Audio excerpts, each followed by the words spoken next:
Hello, and welcome to the Homeschool Sanity Show, your prescription for happier, healthier homeschooling. I'm your host, Dr. Melanie Wilson, Christian psychologist turned homeschooling mother of 6. Let's get started. Hey, homeschoolers. I used to think my husband and kids were trying to drive me crazy. That's before I understood personalities. You would think as a psychologist that I would know better, but I didn't. In this episode, I'm going to explain basic concepts of personality that can transform your homeschool and your other relationships too. Before we dive in, I want to thank my sponsor. Are you looking for a new math curriculum? CTC Math specializes in providing online video tutorials that take a multisensory approach to learning. Favorably reviewed in Kathy Duffy's 102 Top Picks and the Old Schoolhouse Crew Review, the lessons are short and concise to help your children break down concepts and appreciate math in a whole new way. The lessons are taught the traditional way, not to a test. Each one of the video tutorials is taught by an internationally acclaimed teacher, Pat Murray, who is renowned for teaching math concepts in a simple, easy-to-understand way and in only a few minutes at a time. Using a multisensory approach, having the combination of effective graphics and animation synchronized with the voice of a friendly teacher together with practical assessment. This three-pronged attack makes learning so much easier and more effective. Even students who struggled with math are getting fantastic results, and ones who were doing okay before are now doing brilliantly. Visit ctcmath.com today to start your free trial. Now let's talk personality. There are a number of typologies that are popular now. You've likely heard of the Myers-Briggs, the Enneagram, or the DISC. We can learn a lot about ourselves and the people we love with any of these typologies. But I don't use them for simplicity's sake. I can never remember what the acronyms and the numbers mean. If you're a fan of the first two typologies, I can tell you that I'm an ENFP and a 7. I haven't taken the DISC. Instead, I use an ancient typology made popular by Florence Littauer. The Eyes-Inc Personality Inventory measures these types. You may have heard them described as animals by author Gary Smalley. There are 4 personality types that are easy to remember. There is the sanguine, or the otter, the choleric, or the lion, the melancholy, or the beaver, and the phlegmatic, or the golden retriever. Simply knowing how social a personality is and its associated traits will not change your life. What changed mine is understanding what each personality wants most. So let's start there. The sanguine personality, or the otter, my primary type, wants to have fun. If life isn't fun, the sanguine will quit. The brand new curriculum was fun at first, but now it's boring. She doesn't want to do it and will likely forget to do it. Fun is also social. Being sent to her room to clean isn't fun. Cleaning with someone and being able to show off all the accumulated treasure is. Fun means talking. Sitting quietly to work is tolerable only for short periods. The sanguine wants to discuss, dramatize, and experience the learning. You may want the sanguine to be content to stay home and do their schoolwork, but this socialite will never be happy with that. Relationships recharge them, and they're unlikely to be content without friends.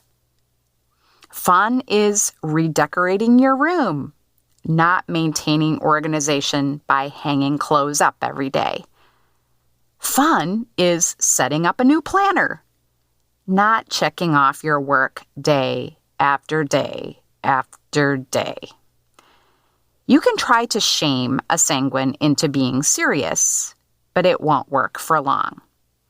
In fact, sanguines will avoid anyone who criticizes them, spending the majority of their time with those who sing their praises and make them laugh. Sanguines may change their ways to become more organized and disciplined, but it will likely be because they are earning people's approval by doing so. Because fun is what a sanguine wants, you will have to work to deliver it. Introduce humor into the lessons. Change things up regularly. Avoid traditional textbooks. And sign your student up for activities. Help your child clean. Praise your child for progress. And avoid criticism. The choleric personality, or the lion, my secondary type, wants control. If life isn't under his control, he will be angry and rebel. Sometimes control means a desire to control others, but it always means a desire for self-control.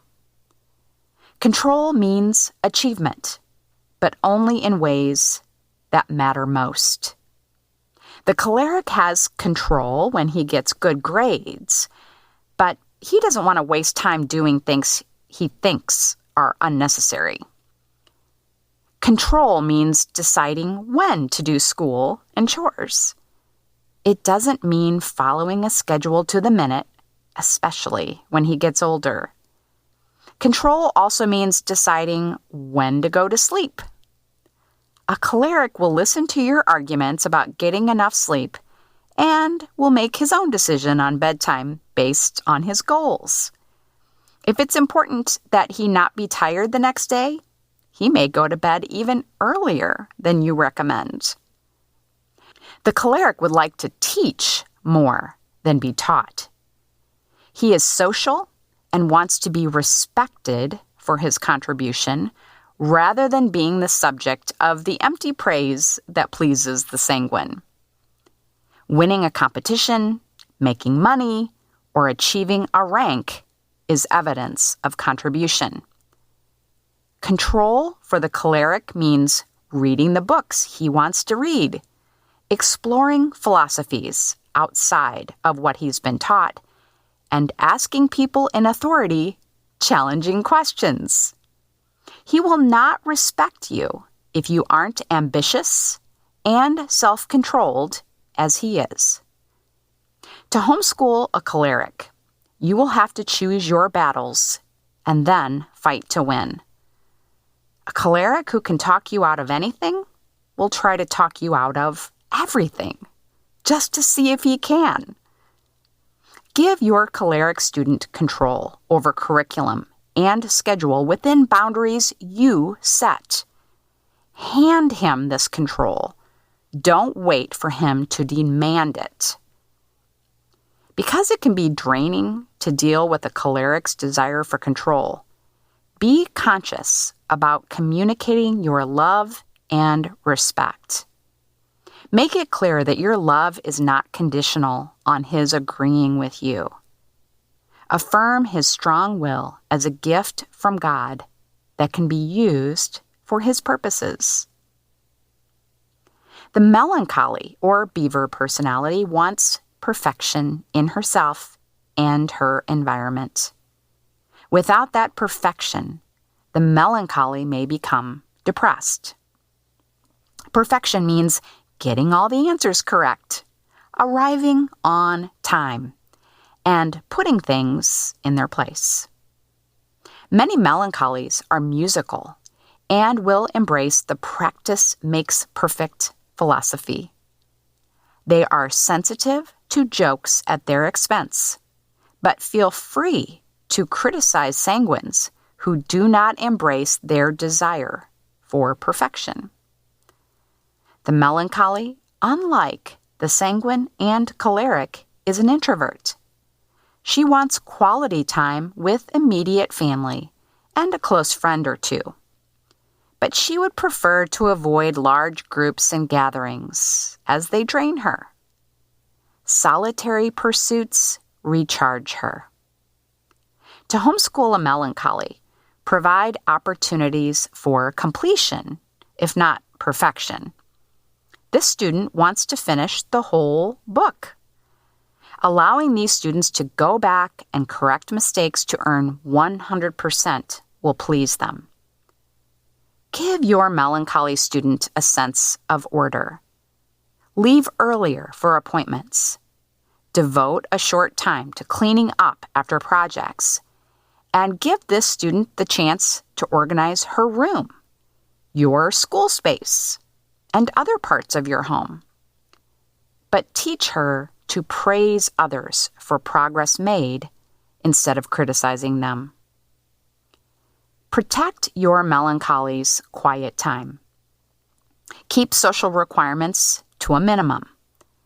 A small space of her own where belongings are undisturbed will also help improve her mood. Finally, the phlegmatic or golden retriever personality wants peace. He will work the hardest to avoid conflict. He does not want to argue with you, and he avoids making decisions for fear you'll be unhappy with his choice. He is easygoing, likable, and unlikely to openly defy you. He is more likely to be passive-aggressive and will claim to have forgotten what you asked him to do. Phlegmatics can be successful, but are attracted to easy work and careers that afford them lots of free time. Like the choleric, the phlegmatic wants respect, but in his case, in spite of a lack of ambition. Where the choleric wants to climb the corporate ladder, the phlegmatic looks forward to climbing onto the couch. Peace for the phlegmatic means guilt-free leisure time. He wants to enjoy watching shows, playing video games, or reading for pleasure without criticism. He's less concerned with the future than with the ease of the moment. However, if he enjoys something, he can be very committed to it. Because he is so easygoing, it's easy to ask him to do the lion's share of the chores, pun intended. But avoid this habit, as the phlegmatic may eventually erupt out of the lack of respect paid to him and his thwarted desire to be left in peace. Phlegmatics are unlikely to use the colorful language of the sanguine to describe activities. The sanguine will say that the class was amazing. The phlegmatic is more likely to say things are fine or good without being negative. To homeschool a phlegmatic, use free time as a reward. Choose curriculum that is quick to complete with no busy work. Break long sessions up into shorter sessions to motivate him. Although the phlegmatic is an introvert, he will work more diligently around others.